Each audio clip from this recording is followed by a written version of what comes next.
আজকের sports news এপিসোডে আমরা কথা বলবো বিরাট কোহলি অবসর, মেসির বডিগার্ডের উপর লাগানো ব্যান ও কে হতে যাচ্ছে ব্রাজিলের নিউ কোচ। তো ভিডিওটি অবশ্যই শেষ পর্যন্ত দেখবেন।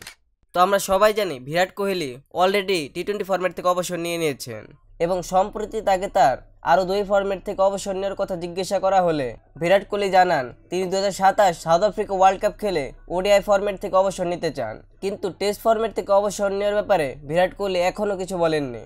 তো আপনাদের কি মনে হয় বিরাট কোহলি কি পারবে গৌতম গম্ভীরের আন্ডারে 2027 বিশ্বকাপ পর্যন্ত দলে টিকে থাকতে?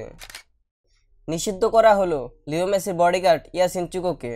লিও মেসির বডিগার্ড ইয়াসিন চুকোকে এমএলএস কর্তৃপক্ষ খেলার মাঝে ইন্টারাপ্ট করার কারণে মাঠে থেকে তাকে নিষিদ্ধ করেছেন। তবে লকার রুম ও মিক্স জোনে ম্যাচের নিরাপত্তায় তিনি থাকতে পারবেন। কার্লো অ্যানসেলোটি নাকি জর্জ জেজুস, কে হতে যাচ্ছে ব্রাজিলের new coach? World cup qualify ম্যাচে আর্জেন্টিনার কাছে 4-1 গোলে হারায় কোচ দরিবল জুনিয়রকে বরখাস্ত করা হয় ব্রাজিল দল থেকে। এরপর থেকেই শুরু হয় গুঞ্জন কে হবে ব্রাজিলের নিউ কোচ। ব্রাজিল তাদের কোচ হিসেবে কার্লো অ্যানচেলোটিকে চাওয়ার কথা আগেই জানিয়েছিল, কিন্তু রিয়াল মাদ্রিদের সাথে কন্ট্রাক্ট এক্সপেন্ড করায় দরিবল জুনিয়রকে ব্রাজিল টিমের দায়িত্ব দেওয়া হয়, কিন্তু তার ব্যর্থতার কারণে তাকে বরখাস্ত করা হয়েছে এবং এরপর থেকে গুঞ্জন শুরু হয়েছে কার্লো অ্যানচেলোটি হতে পারেন ব্রাজিলের নেক্সট কোচ। কিন্তু কার্লো অ্যানচেলোটির 2026 পর্যন্ত রিয়াল মাদ্রিদের সাথে কন্ট্রাক্ট রয়েছে, আর যেহেতু এর মাঝে ব্রাজিলের ইম্পর্টেন্ট ওয়ার্ল্ড কাপ কোয়ালিফায়ারের ম্যাচ রয়েছে, আর এজন্য তারা ইমিডিয়েটলি কোচের সন্ধান শুরু করে দিয়েছেন।